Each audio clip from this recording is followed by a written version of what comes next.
everyone, I'm Peter Klingman, the Product Advocacy Lead for ArcGIS Online. I'm here today to introduce some of the highlights at the September 2021 ArcGIS Online update. I'm going to demo the new option to allow data download in dashboards, scheduled administrative reports, 2 new ArcGIS Instant Apps templates, and new effects and feature display order in Map Viewer. I'll also provide an update on a couple important deprecation notices, raster base maps, and the legacy homepage.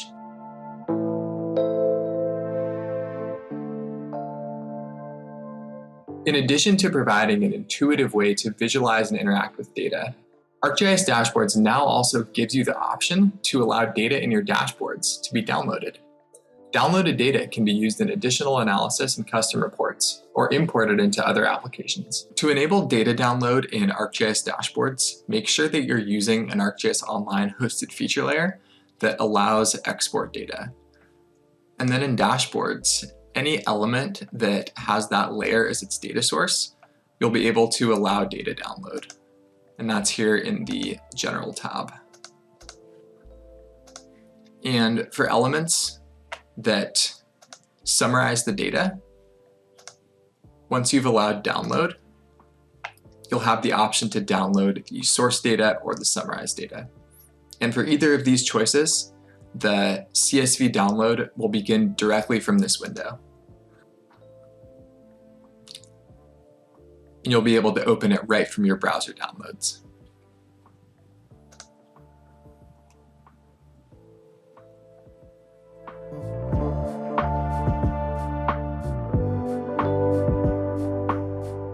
Administrators can now schedule administrative reports on intervals such as day, week, or month.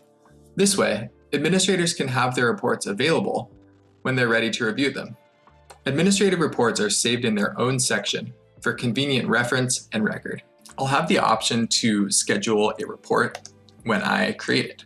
So let's say, for example, I want to create an activity report every day, and I can go ahead and schedule that. So let's start that on the 20th and never end it. And we can choose to create the report. And then once we've scheduled it, it will appear in this scheduled report section too. So we can see everything that's scheduled, and you can also pause it or edit it and also delete it. ArcGIS Instant Apps has some exciting updates. There are 2 new templates available, Sidebar and Basic.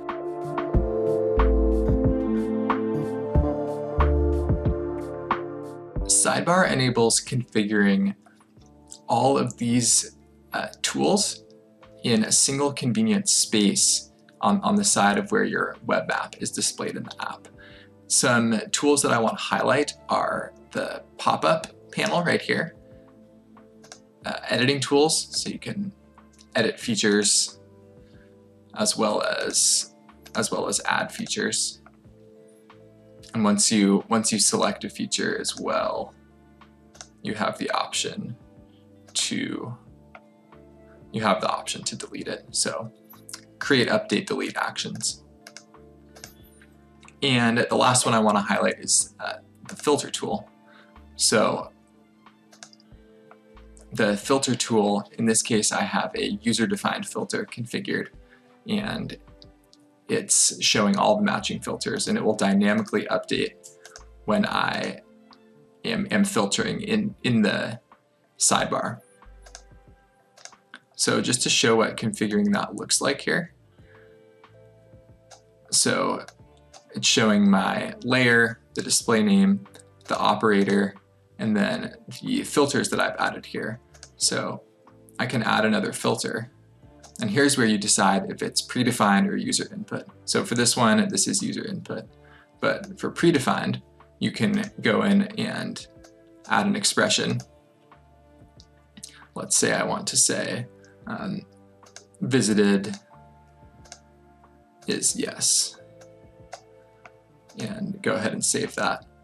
And now this is predefined, and the end user can come into the app and just check this on, and the results will dynamically display in the map.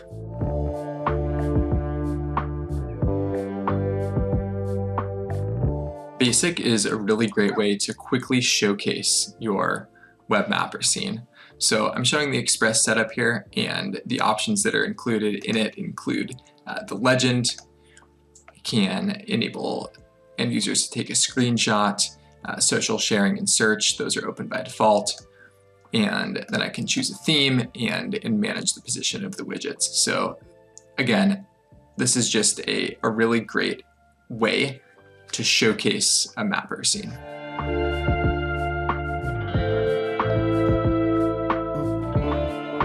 Map Viewer introduces some exciting new options for your layers at the September 2021 update. The first feature I'll get into is effects. At the September update, effects are a new way to change how your layer looks in the map. So with your layer selected, you can go to the effects panel over here, and then all you need to do to apply the effects is simply toggle them on and then change some parameters. And you can see that instantaneously the effect is applied on the map. So you can combine effects. I'll add a drop shadow here to make the features pop out against the base map. And you can also reorder them, and the effects are applied in order, so the order does matter here. You can see that change right there. So you might have wondered how I got that blended and blurred effect on the Instant Apps and Dashboards demo. And the way that I did that is I added a bloom, and then I also added a blur. I strengthened it a little bit to blur the edges. And then I went into layer blending and chose the darken option to let some of that base map come through. And the reason I went with this symbology is that habitat by nature is not known exactly. So the blurred edges actually make a lot more sense for styling this feature. Effects are available on any layer in your map, including base maps. So I definitely recommend going in and seeing what you can create. Another new feature in Map Viewer at the September update is feature display order. And this just means you can control the order which your features are displayed in the map. So right now I'm displaying these features by default data order. And you can see that here the brown polygon is beneath the green polygon. And we can see that these are zones for different years. So 2020 is beneath 2021 here, and 2020 is above 2021 here. That's just the default data order that these are currently drawn by. But let's say that I want to symbolize 2021 on top. I can symbolize by year observed and then sort descending. So we can see now that using this feature display order option, I can choose which features are displayed on top. And this is really, really useful when you want to display the most recently collected data or highlight high or low attributes for a certain layer.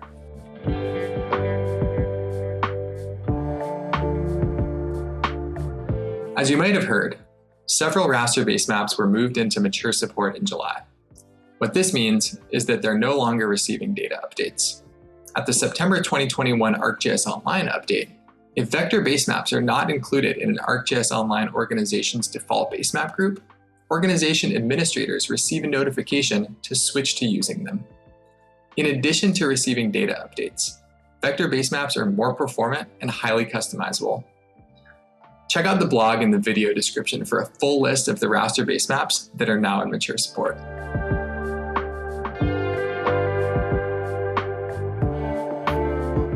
We've loved seeing the great new homepages that you've been creating in ArcGIS Online. As of the September 2021 update, you have a little bit longer time frame to switch to using the new homepage if you haven't yet. Previously, the date for transitioning from the legacy homepage was sometime in 2021, and this has been moved to March 2022. That's it for the rundown of the September 2021 ArcGIS Online update. For additional information on the features I covered and more, be sure to check out the What's New blogs and documentation. Links are in the video description. Thanks for watching, and see you next time.